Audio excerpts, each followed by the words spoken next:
Hello friends, ఇది నేను పనిచేస్తున్న చోట సబ్ జీరో ప్రాబ్లం ఉంది. ఈ సబ్ జీరో నేను రిప్లేస్ చేశాను. ఇది వచ్చేసి ఈ టెంపరేచర్ ఎంత ఉన్నా లేకున్నా సరే ఇది అవుట్డోర్ అనేది ఆన్ అవ్వకపోవడం వల్ల లోపల టెంపరేచర్ రావట్లేదు. చూడండి, ఇది అంటే ఆన్ ఆఫ్ అవుతూ ఉంది. డిస్ప్లే కూడా ప్రాబ్లం ఉంది. టెంపరేచర్ ఎంత ఉందో కూడా చూపిస్తలేదు.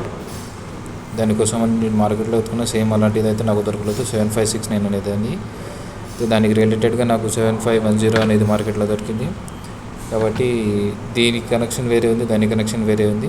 అయితే నేను 7569 దాన్ని తీసేసి 7510 అనే దాన్ని కనెక్షన్ ఎట్లా చేయాలనేది మేము వెళ్ళి చూపిస్తాను. సో ఇది వచ్చేసి నేను ఇప్పుడు ఇది మార్కెట్లో తీసుకున్నది 7510.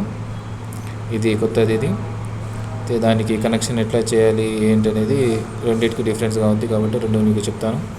ఇది మనది 7569 పాత సబ్ జీరో, అండ్ ఇది వచ్చేసి దాని వైరింగ్. దీని వైరింగ్లో 1 2 3 4 5 ఉంది, and C and normal common compressor ఉంది, అండ్ నార్మల్ ఓపెన్ ఉంది. అయితే దీన్ని మనం కొత్త దానికి ఎలా కనెక్ట్ చేయాలి, ఇది కనెక్ట్ చేసిన తర్వాత మన కొత్త దాని డిస్ప్లే చూపిస్తుంది 13 అని. అయితే ఇది వచ్చేసి మన కొత్త దాని వైరింగ్. 1 2 అనేది మనం సెన్సార్కి కనెక్ట్ చేస్తాం. 3 5 అనేది ఫేస్ ఒకటి, న్యూట్రల్ ఒకటి, అండ్ 6 వచ్చేసి మనం వదిలేస్తాం. 7 వచ్చేసి మనం కంప్రెసర్ అవుట్పుట్ అనేది ఇస్తాం.